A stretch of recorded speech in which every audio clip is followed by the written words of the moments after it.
let's dive into internal negative news. It happens. Tell the boss that something went wrong. I don't know about you, it's happened to me. You sit down there and you kind of say, well, and then normally you own it. One time I had a situation, I had something go wrong. Literally, we had a snow emergency, and I was the official district snowman. And I sat down, I was communication with my snow crews and everything else at 3 o'clock, at 4 o'clock, and 5 o'clock. I sat down and I got reports from my crews saying, oh, we're in good shape. We'll open on time with no problem. And so, boom, lo and behold, the whole county shuts down. And I just told the superintendent of schools, we can open. And the whole county, you couldn't get to the school, but the parking lots were fine. I walked in the office with my tail between my legs. And I says, boss, I'm sorry. This won't happen again. And his response, it was the best one ever. All right, David, I'll depend on you. All of a sudden, he knew who I was. It never happened again. So instead of relying on my crews, next time it snowed, I was out there in my car, seeing how the roads were at 4 o'clock in the morning to make a decision by 6 a.m. So it never happened again. That was a learning experience because sometimes people, good people, get so caught up in their task they can't see the big picture, and that's why they hire you. That's why you are the supervisor, because you're supposed to be in charge. I failed that day. You make the mistake one time, and you're entitled to a one-time error. So that's the only mistake I've made in my entire career. Well, maybe one or two others. Confronting an employee about poor performance, that's bad news. Announcing declining profits, lost contracts, harmful lawsuits, all those are really difficult. Deliver them in person. I prefer face-to-face in a meeting or whatever type of setting you can, but make certain they can see you, that you're agitated, and all the non-verbal communication that you can give, because keep in mind that up to 93% of communication happens in the nonverbal setting if they don't fully understand the message. So make certain you have the opportunity, whatever, even online, is better than an email. So decide whether the negative information is worth mentioning as you go through. Leave trivial, non-criminal mistakes and one-time bad behaviors alone, but report fraudulent travel claims. Do all those in the process. Deliver bad news in person on a regular basis, face-to-face. Use an indirect strategy if you know the news will upset the receiver. Back off using the active voice, even though the active voice is the voice of business. Sometimes in delivering bad news in person, you want to back off because they're going to absorb it pretty personally, especially when you're talking to them face to face. So use that methodology in the process. Make certain you would gather all the information because you may get questions about it. Prepare and rehearse. You really need to prepare and rehearse. Don't go in and wing it, because a lot of people that wing it get shot down. So make certain you prepare and rehearse. Sometimes even have a practice audience out there to sit down there and throw you curveballs so you're prepared. You may not hear those questions happening. They may ask you something else, but at least your mind is already moving for the possibility that things may go wrong when you're talking to an audience. Explain the past, the present, and what you think is going to happen out of that bad news.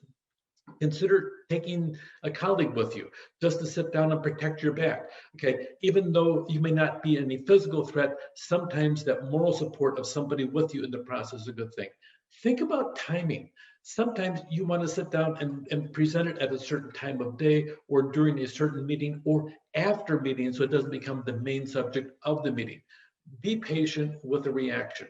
If it's going to be bad news, you're going to have a big revenue drop, you want to sit down and anticipate a reaction. And sometimes people are going to sit down there and want to just vent. And you may be the subject of their venting.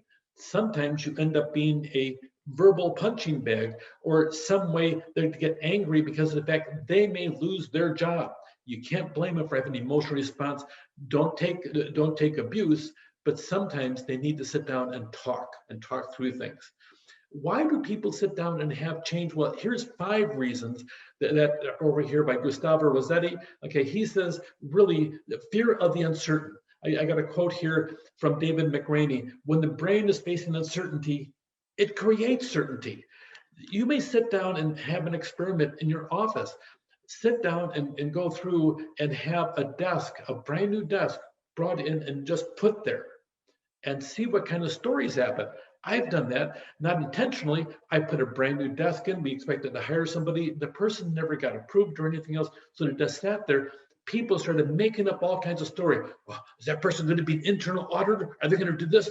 They made up an entire fabrication of gossip based upon a desk being placed there, and they were shocked when they took it away. Well, what happened? We knew an auditor was coming. Huh? An auditor for what? Okay, so sometimes people make things up. If you don't tell them, they make it up. Part of your job as a leader is to make certain they know what's going on and don't fear the uncertain. Fear of failure. Nobody wants to fail. We all want to sit down and have success. Society reveals that. Experience is the name that we give to our mistakes. Sometimes you sit down and you make a mistake, and instead of sitting on getting on somebody, you may sit down and say, you know what, I appreciate going out over here. We have a problem. Okay, so we're going to solve the problem. But that said, you did go out and do something innovative. It didn't work this time. We're going to make this thing work. Fear of losing our position. Over time, everybody has a certain pecking order, so to speak, in the process that I've earned this position over here, and all of a sudden, a new person comes in, there's a big change. They have to have a wider span of control. All of a sudden, they're fearful of losing their position. Sometimes they may have expert power in the process, and they lose their expert power because the computer takes over some of their functions, or somebody else, the functions are transferred. They lose their position, and we fear change because they're relegated to a different role. They're not in the driver's seat. If you're going to sit down and move them and change their position, make certain that it's done with dignity and respect in the process. Fear of inadequacy. If you hesitate, you'll most probably fail. Make certain that sometimes we're a perfectionist, or we compare ourselves to other. The grass is always greener. So when you fear change, there's also this accompanying fear of inadequacy, that you or the person that you're sitting at changing their position or whatever, they may be inadequate for the job. Or fear of extra work. They have a pace, they have a rhythm, boom, boom, you go through life, and it's a normal thing every single day, and all of a sudden, one day the whole world got changed because the water cooler got moved, or you had your cheese moved from this side over to this side over here. The experience of living requires a lot of hard work, but also a lot of change, a lot of frustration in the process. It's part of being human, especially in this age, in this generation, as we go through. When you announce bad news to employees, you'll have low morale. You'll have managers explain the organization side of the story honestly and promptly. You'll have organizations in crisis usually communicate the news openly. One time I had a job, and I was a short-term job. I was supposed to come in as an HR consultant, and I had to sit down and talk to people. They were considering creating a union, but we had a severe economic thing, so they hired me on a temporary basis. I went in, talked to people, and my job was to sit there in meeting after meeting after meeting, to have people vent, to hear frustrations, to sit down and say, this is what administration management wants over here, okay? And then I would take their messages back to management, and we would have dialogue. And the employees, they were justified in their concerns because good communication didn't happen. I was a communication consultant to assist them. Sometimes you need to sit down and back off from your official position and go listen to people. It's a big thing, and it's a big step. When bad news is delivered, you want to make certain you deliver it personally. We've talked about that, but too often it's easier to send it by email because you don't have anybody looking at you, glaring at you, or angry with you. They're angry at their computer, except you're on the other side of that email. Sometimes you have different channels, personal channels. Sometimes we have a meeting to talk about this over here, and they missed the meeting. Make certain for those that missed the meeting, they have the communication. You may have to sit down and do a video and send it out, or you may have to sit down and text or email. Buffer, start with a neutral or positive message statement about the transition, give the reasons, and then announce the bad news, and then have a closing. It sure sounds like a memo sandwich, positive, negative, positive. Oh yeah, we've talked about that. Make certain you do that, especially here on bad news to employees as a group. A couple closing thoughts. A negative announcement can be delivered in a caring fashion. It's not always easy because you're going to have a reaction, because for every action, there's an equal and opposite reaction. And sometimes when it's delivered, people take it emotionally, and their whole matrix that they've set up in their life is totally changed. Always treat people with dignity and respect. It goes a long ways earning the respect from others. Keep in mind the 5 types of fears that goes past this setting. It goes into real life. This is real message because it's about real people, and that's how we think and how we act. Even tough messages can be discussed without condemnation, and tell them before the grapevine does. Be that authority figure.